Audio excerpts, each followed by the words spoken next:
Página 8, então, terceira lição da nossa imersão bíblica na Epístola de Paulo aos Gálatas. E esta lição tem por título Um Outro Evangelho. Amém? Amém.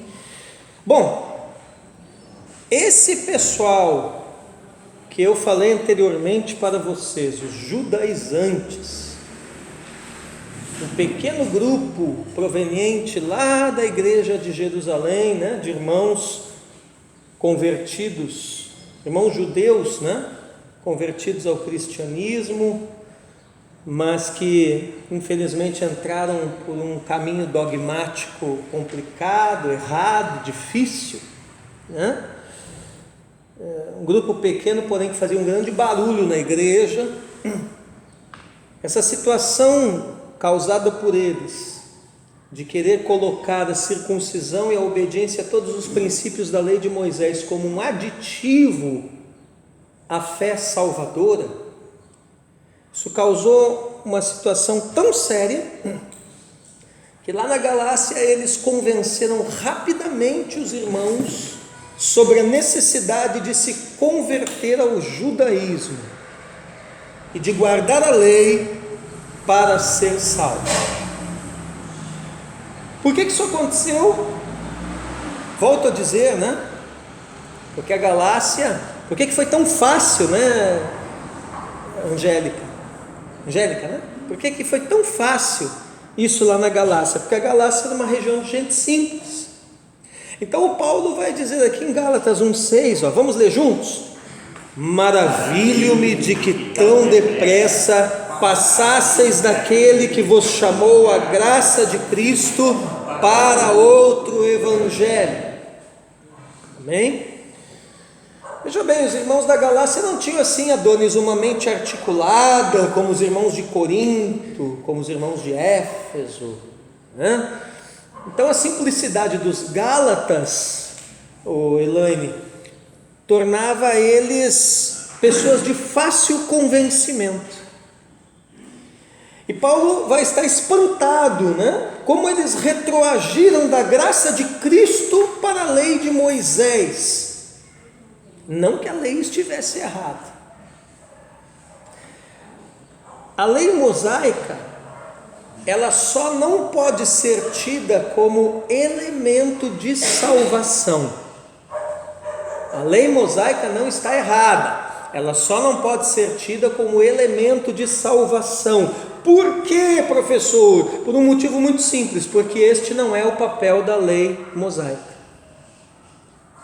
A lei mosaica, pastora Viviane, ela só faz parte do processo, mas quem salva mesmo é só Jesus, e nada nem ninguém a mais. Amém? Então, do que Paulo está chamando a mensagem dos judaizantes? Ele vai chamar a mensagem dos judaizantes de quê? Um outro evangelho.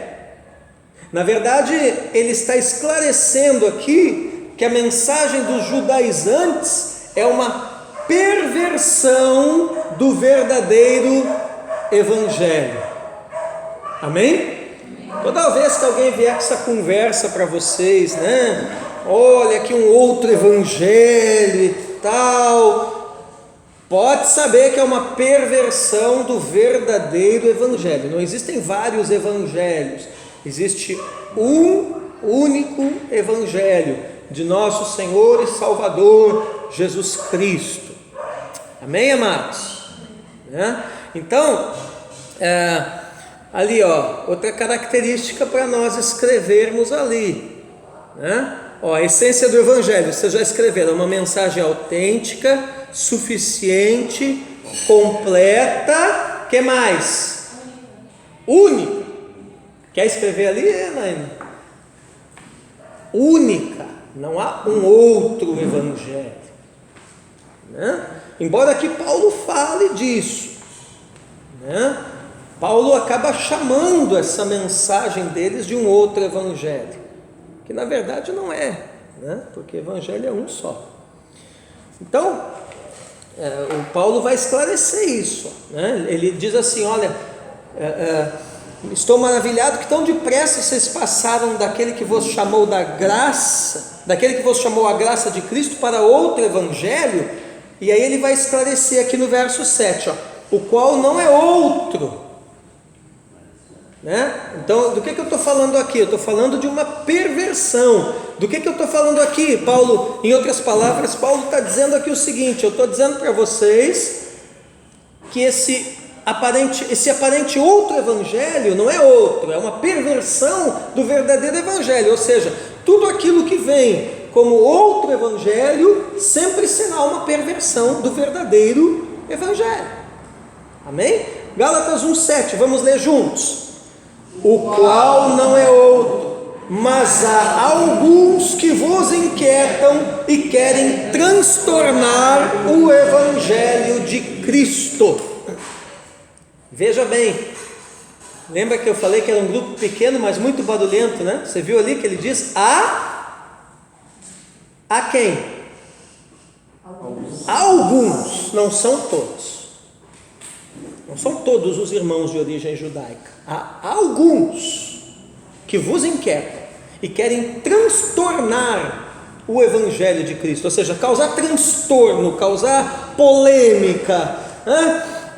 Sabe aquele tipo de, né?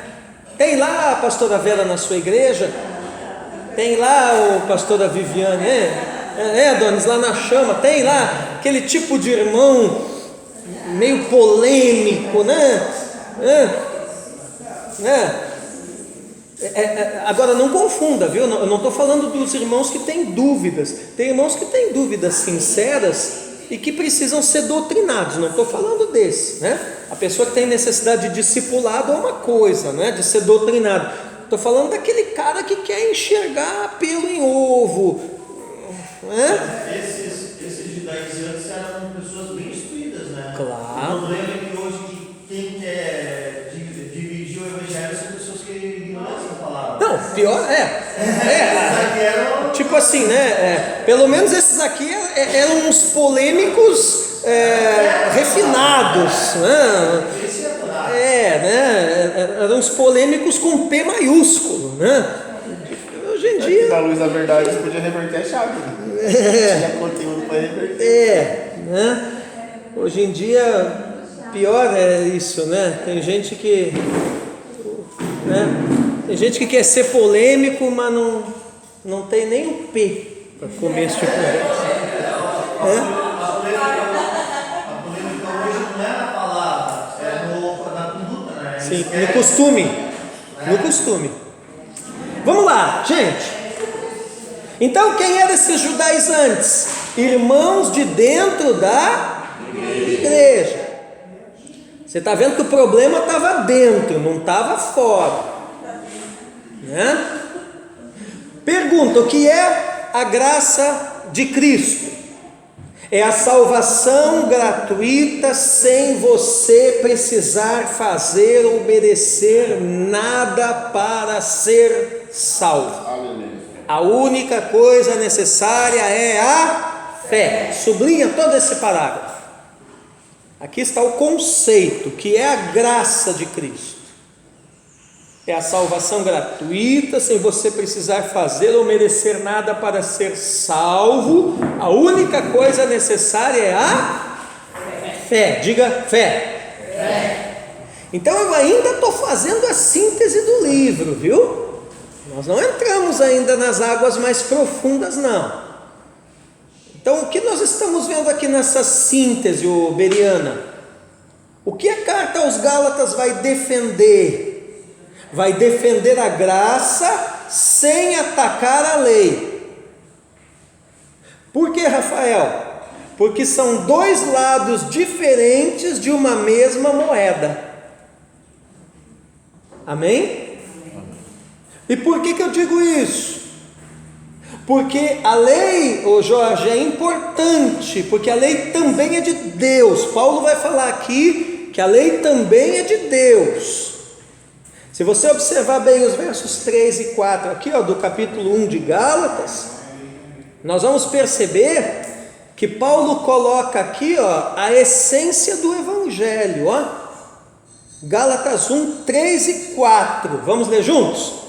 Graça e paz da parte de Deus Pai e da de nosso Senhor Jesus Cristo, o qual se deu a si mesmo por nossos pecados, para nos livrar do presente século mau, segundo a vontade de Deus nosso Pai. Qual é a essência do Evangelho? Leia alto. Se deu a si mesmo por nosso. Isso, eu sublinhei ali.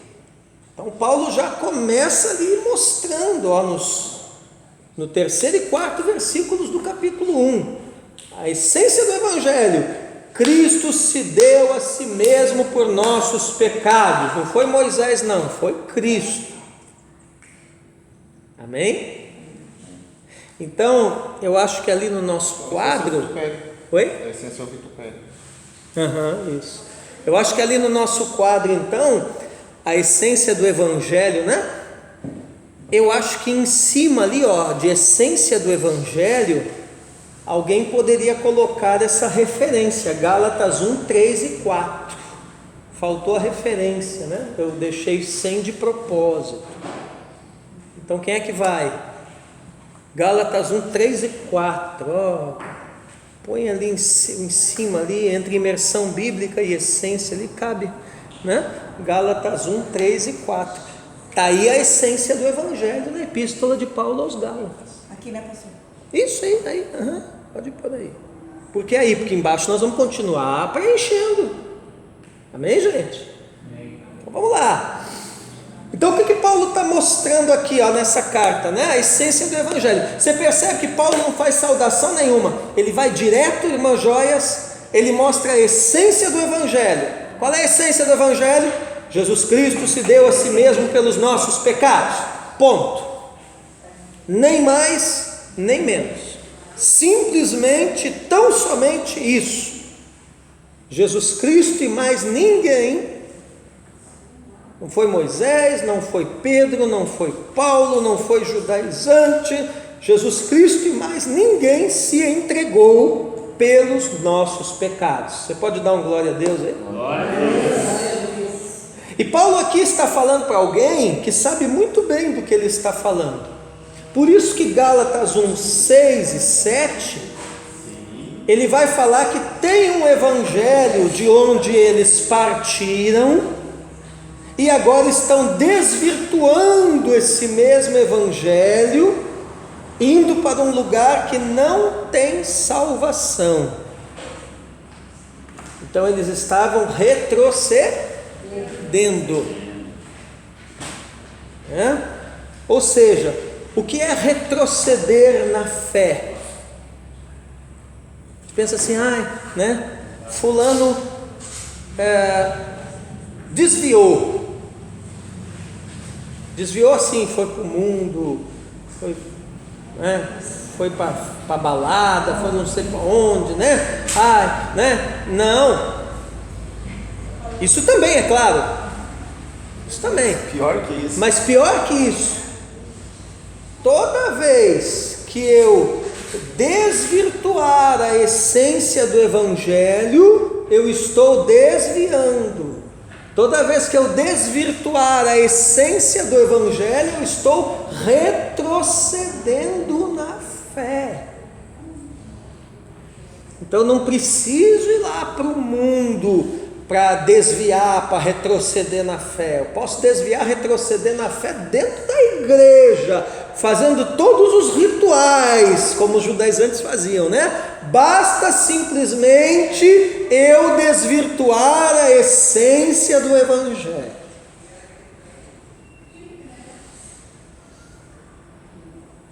E aí é fácil acusar os outros de idolatria. Mas, por exemplo, se eu idolatrar a minha placa denominacional, isso não é uma idolatria? Eu posso desvirtuar a essência do Evangelho desse jeito. Tem várias maneiras, né? Mas vamos falar de coisa boa, né? Aleluia, né? Tá entendendo? Vamos falar de coisa boa. Então, é o que Paulo está dizendo. Olha, gente, vocês receberam o evangelho autêntico, suficiente, completo, único, e agora vocês estão saindo disso, desvirtuando isso, porque vocês estão dando ouvido para essa turma aí dos judaizantes, e vocês estão indo para um lugar que não tem salvação. Vocês estão retrocedendo. E no decorrer de toda a epístola aos Gálatas, Paulo vai dizer: o evangelho é suficiente para a nossa salvação, o evangelho é suficiente, o evangelho é suficiente, o evangelho, amém? Suficiente. E por outro lado, apesar de fazer parte do processo, no sentido de nos conduzir à graça, amém? A lei é insuficiente para a nossa salvação. Então vou repetir. Em toda a epístola de Paulo aos Gálatas, ele vai dizer: o evangelho é suficiente para a nossa salvação. A lei, por outro lado, faz parte do processo do evangelho na sua vida. Claro que faz, afinal de contas, tem que ter um condutor. Não é assim? Mas a lei é um mero condutor, porém ela é insuficiente para a sua salvação. Então nós temos dois polos aqui: a suficiência do evangelho e a insuficiência da lei. Mas são dois lados de uma mesma moeda. Amém? Porque a lei é insuficiente, ela me conduz ao evangelho que é suficiente. Deu para entender? Então essa insuficiência da lei não está tratando com o princípio que o Rafael falou aqui, com a essência dos mandamentos, mas está tratando com o quê? Paulo vai dizer que os mandamentos, na sua essência, eles são de Deus, eles são perfeitos, eles são bons. Então essa insuficiência da lei está tratando com o quê? Com o sistema da lei. Amém? Com o sistema da lei. Assim como sistema, a lei é insuficiente para a salvação. Vou repetir: como sistema, a lei é insuficiente para a salvação. Amém, gente? Exemplo, vamos dar um exemplo, né? Exemplo de insuficiência do sistema da lei, Adonis. Os contínuos sacrifícios prescritos na lei. Lembre-se que a lei tem três aspectos, né? Moral, civil e cerimonial. No aspecto cerimonial, a lei prescrevia, né? Toda hora tinha que ficar fazendo sacrifício. E esse sacrifício removia os pecados, sim ou não? Não. O que esses sacrifícios faziam? Eles apenas cobriam e apontavam. Então é a mesma coisa assim, que você tem uma casa toda suja, vamos dar um exemplo bem esquisito assim. Você tem uma casa toda suja, as irmãs que são donas de casa, né? Mas a Miriam tem o aspirador de pó. Aí o que acontece, né? Você varre toda a casa, mas precisa de um aspirador de pó para tirar, porque é muita sujeira. Então, né? Só que a Miriam, ela só vai aparecer com o aspirador de pó semana que vem. Então tá lá, né? A Beriana varrendo, aí a Beriana faz o seguinte: o que eu vou fazer com essa sujeira aqui, até a Miriam trazer o aspirador? Peraí, vamos botar embaixo aqui desse tapete, E aí o Rafael chega para visitar a Beriana e diz assim: nossa, o que é esse morro embaixo do seu tapete? Aí a Beriana faz assim, ó, e aponta para a casa da Miriam. E o Rafael, que conhece as duas, diz: ah, já entendi, vai trazer o aspirador de pó para remover a sujeira. Agora ficou mais claro, né?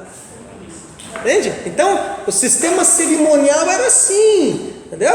Vai jogando o pecado lá, a sujeira do pecado, vai cobrindo por baixo do tapete, mas está vindo aquele que vai remover, está vindo, o Messias, está vindo, daqui a pouco veio.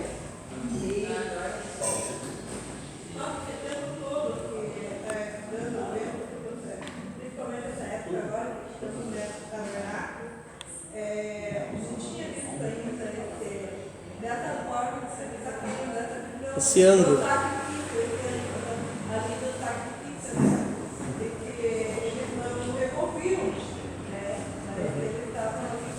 Cobria e apontava, né? E o judeu, que sabia muito bem que quem realmente ia resolver esse problema era só o Messias, ele sabia para quem estava apontando, para o Messias. Amém? Tá? É um exemplo bem tosquinho assim, mas é para você entender.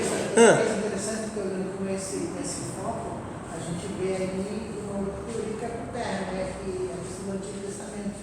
Porque ele está te ensinando, ele está te dizendo, é assim, né? Quando tem os nossos no Novo Testamento, no Velho Testamento não pode, não existe, é sombra, é isso, aquilo. Tinha o valor do Velho Testamento, do Antigo Testamento. E a gente está vendo aí isso. Como é que as coisas eram, já apontavam meio mundo, assim, tu está fazendo isso, mas vai vir daqui a pouco, que vai resolver essa situação. Claro, ou seja, o Antigo Testamento é como as placas, né, de sinalização à beira de uma rodovia. Né? Você não transita com o teu carro por cima das placas, você transita na estrada, mas se não tiverem as placas de sinalização apontando, você pode errar o caminho.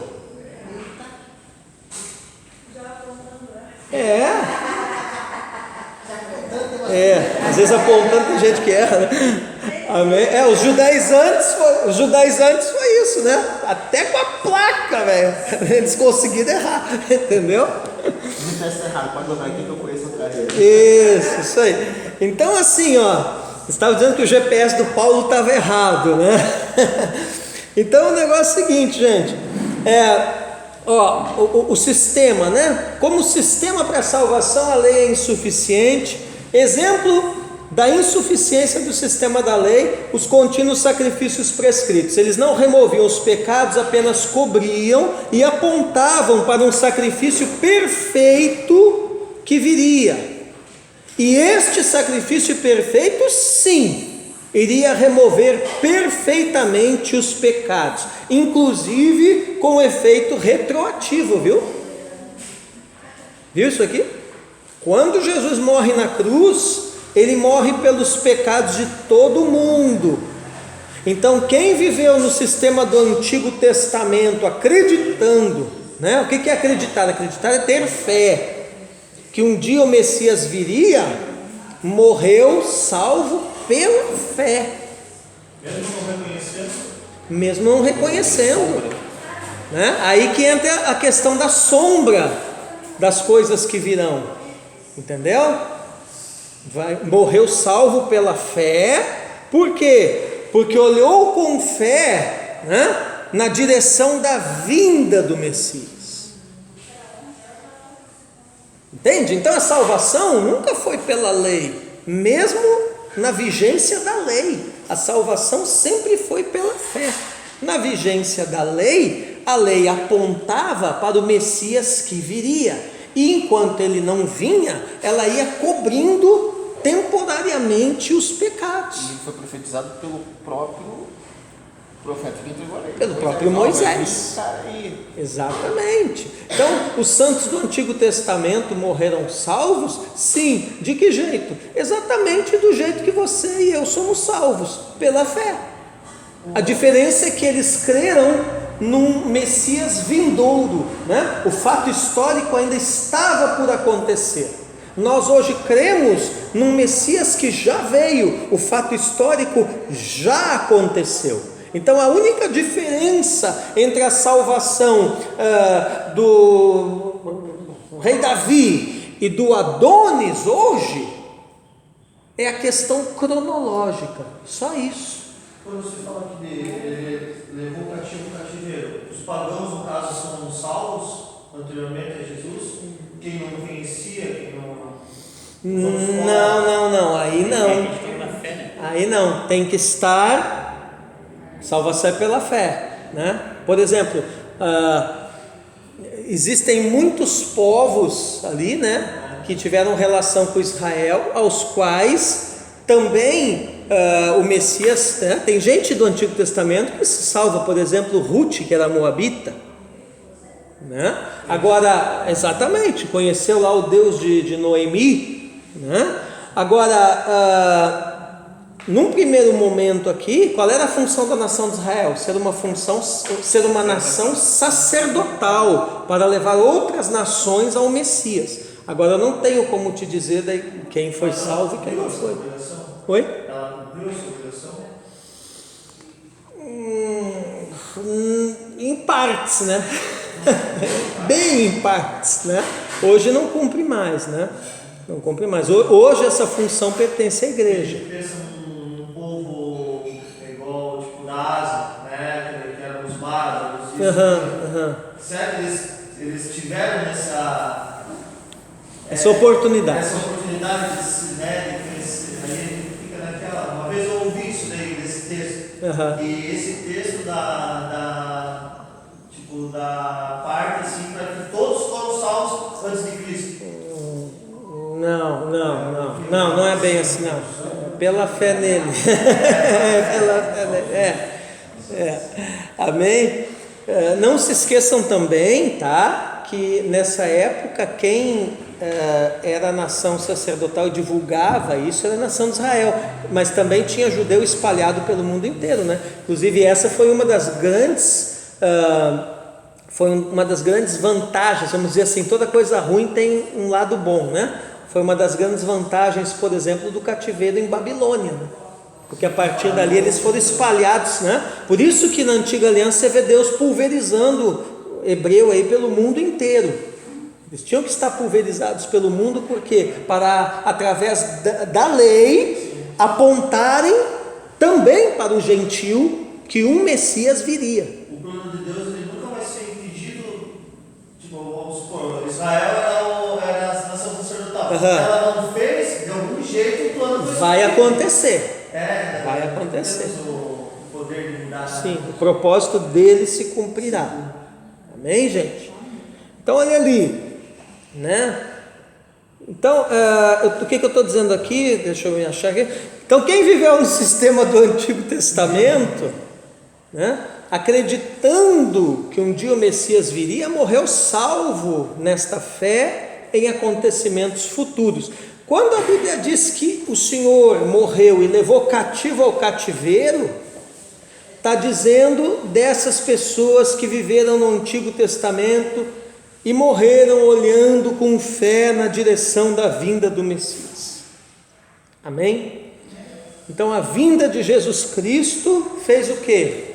Viabilizou a salvação de Deus para os crentes do Antigo Testamento também.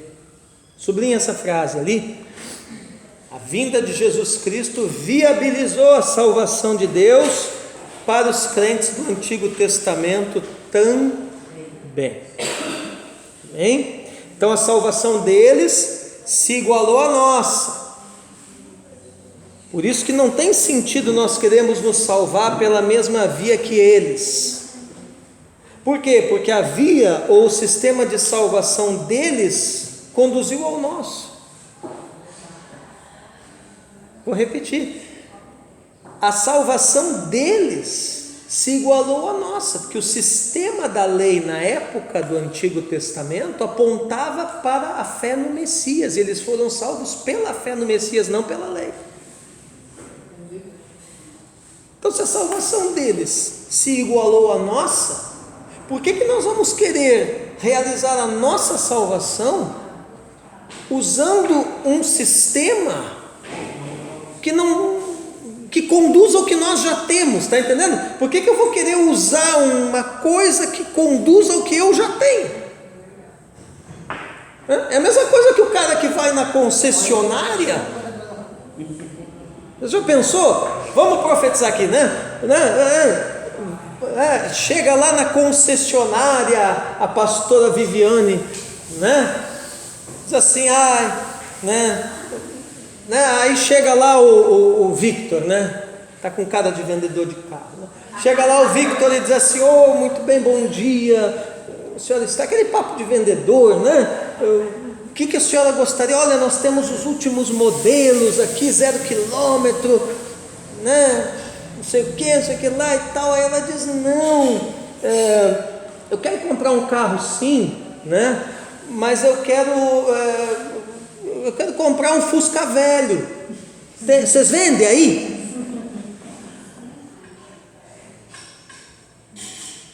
Ora, ninguém vai numa concessionária para comprar um carro velho, com todo respeito ao Fusca, né?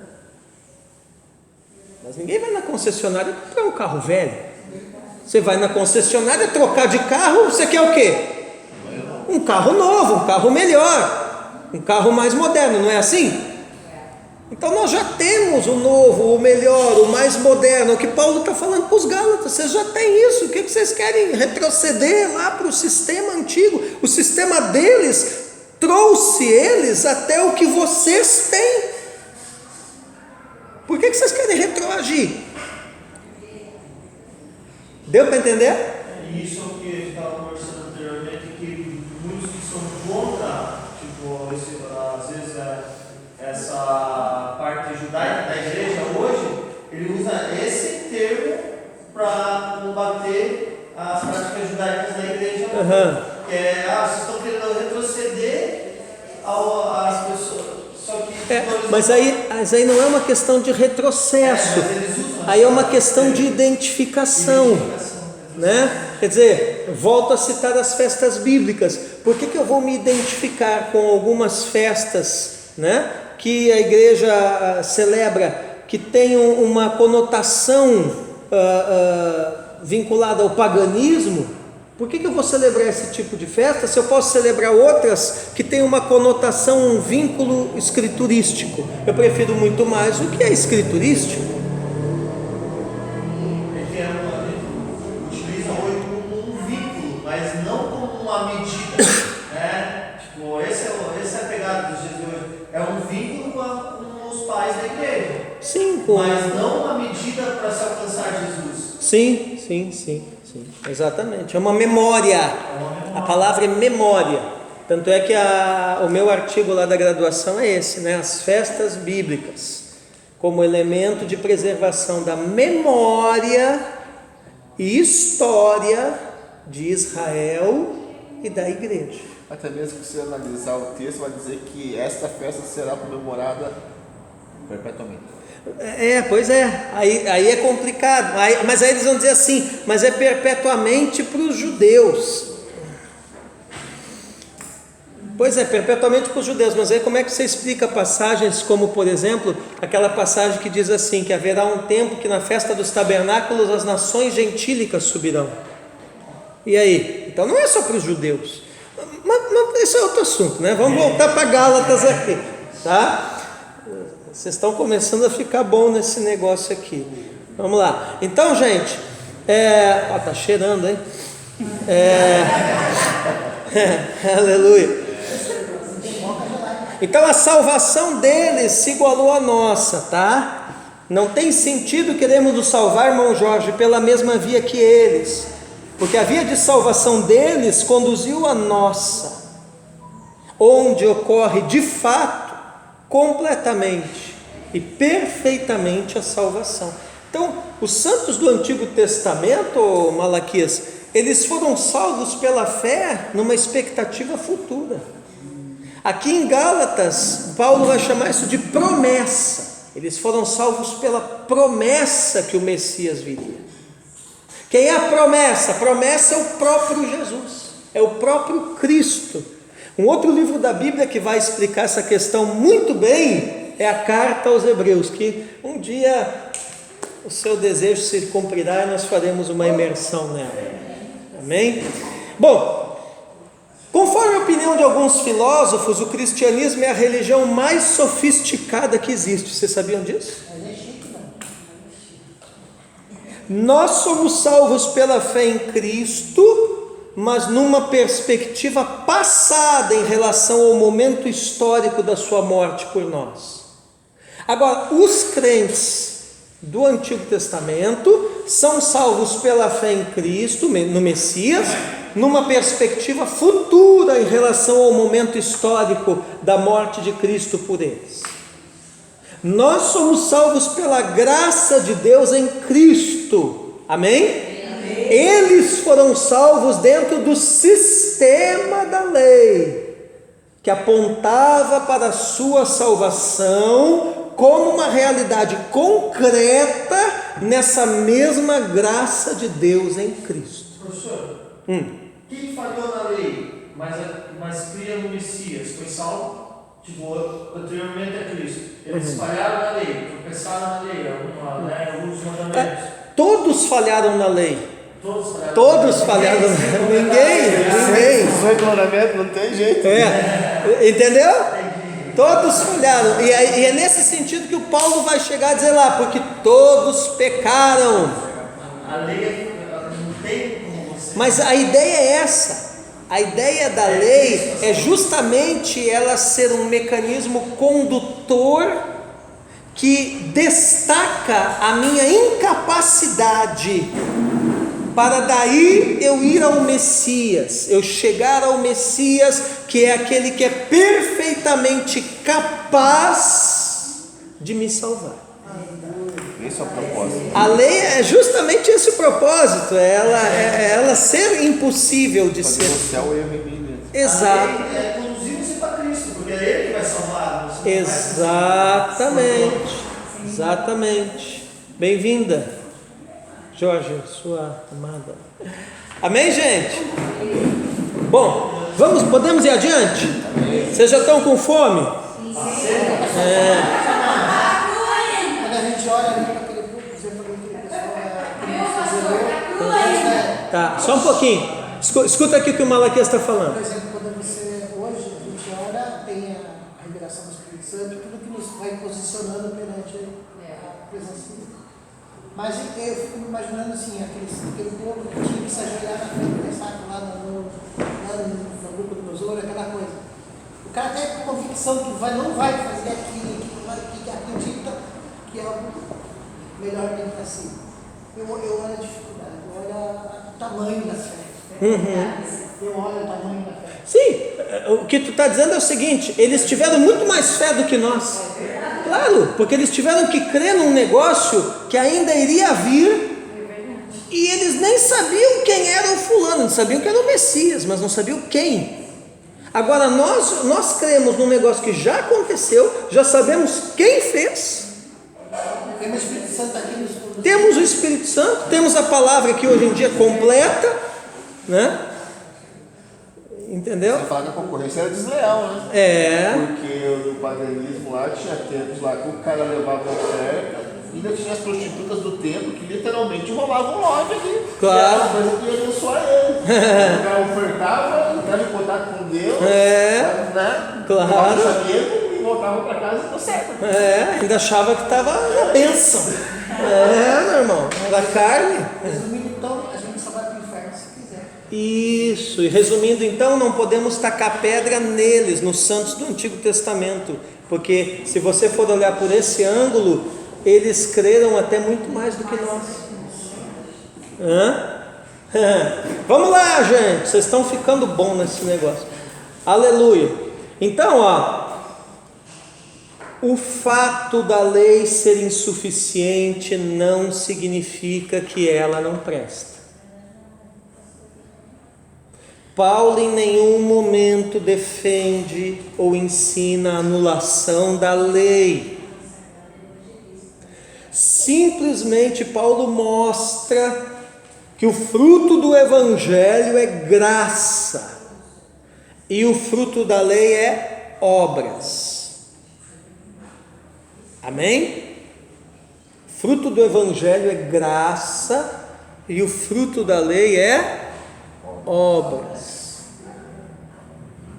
Então acho que essa palavra fica bem ali no nosso quadro, né? A essência ali do Evangelho é uma mensagem autêntica, suficiente, completa, única e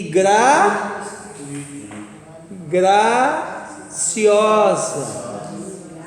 Amém? Não é? É a graça. Quem quer botar ali? Vai lá, irmã Joyce. Graciosa. Graciosa. Pode pôr graciosa, vírgula, gratuito, porque também é gratuito. Escreve aí, graciosa. Olha, a letrinha dela é toda emendada. Gratuito. Amém, gente? Então, olha só. Ninguém se salva pelas obras. A salvação é pela graça de Deus em Cristo Jesus. As boas obras, elas são a consequência da eficácia da salvação na tua vida. E toda a temática de Gálatas vai ser em cima disso aí. Mostrando simplesmente que boas obras é uma consequência de uma salvação eficaz na sua vida. Amém? Então, qual a palavra-chave de Gálatas? Evangelho. Qual é a chave de leitura de Gálatas? Suficiência do Evangelho. E por ser suficiente, o Evangelho não precisa de defesa. Você vai dizer, mas Paulo não está defendendo aqui o Evangelho? Não, Paulo está defendendo a autenticidade da vida cristã, que a mensagem do Evangelho ali, é autêntica. Amém?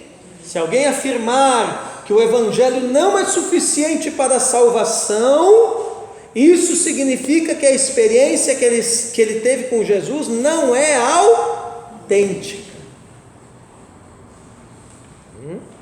Se alguém quiser colocar aditivos à salvação, isso significa que a experiência que ele teve com Jesus não é autêntica. É a diferença entre convertido e convencido. Isso, também, né? É a mesma estratégia maligna que nós temos visto em algumas batalhas aí a nível político no Brasil, né? O que os opositores fazem? Né? Eles tentam desqualificar a pessoa que está fazendo um discurso contrário às ideologias deles. Se você desqualifica a pessoa que está falando, isso, né? E essa ideia cola, né? Isso significa que a mensagem é questionável, não é confiável. Eles estão tentando desqualificar Paulo. Para quê? Para que a mensagem de Paulo, que o Evangelho é suficiente, é autêntico, é genuíno, né? Tudo que nós botamos ali, né? É completo, é único, é gracioso, é gratuito, né? Eles dizem, não, vamos desqualificar Paulo, porque desqualificando Paulo a gente desqualifica a mensagem. Amém? Por isso que Paulo está tão bravo ali com eles. Tem uma parte ali da circuncisão que Paulo até fala assim, que bem que a faca podia escorregar e cortar tudo. Vocês estão rindo, mas está na Bíblia. Paulo está irado, não mexa com Paulo, meu irmão. Depois nós vamos ver de tarde aqui, né? A parte das risadas ficou para de tarde. Então os judaizantes dentro da igreja, eles querem desqualificar a essência do Evangelho. De que jeito? Incluindo mais penduricalhos, mais coisas na experiência cristã. E aí essa mensagem da salvação única, exclusivamente pela graça de Deus em Cristo Jesus, deixa de ser autêntica. Amém? Agora, isso aqui não vale só para os judaizantes e para o pessoal do tempo de Paulo. Hoje em dia, não precisa responder, quanto penduricalho você vê por aí no Evangelho? De arquinha, paninho. Né? Pois é. Então, tá vendo como é incoerente, né? Às vezes o pessoal critica porque você, né, toca um chofar lá na igreja ou usa uma palavra em hebraico, alguma coisa assim, né? Mas está fazendo um monte de penduricalho no Evangelho por outro lado. Então, né? Esse tipo de gente tem que olhar primeiro para si mesmo antes de ficar criticando os outros por aí. Sempre lembrando que entrar nesse tipo de debate, né, não é bom. Né? Então é o seguinte, veja bem, Paulo está dizendo aqui que a mensagem da salvação é única, que a salvação é exclusivamente pela graça de Deus em Cristo Jesus, e que se alguém, né, colocar qualquer aditivo nisso, né, essa mensagem desse alguém não é o autêntico evangelho. Por que ele diz isso? Porque se nós fôssemos salvos pela circuncisão, se nós fôssemos salvos pela guarda do sábado, etc, né, seria a gente que se salva e não o evangelho que nos salva. E a partir do momento que qualquer um de nós possa se salvar, possa garantir a salvação por fazer isso, fazer aquilo, nós não vamos mais precisar de Jesus na cruz.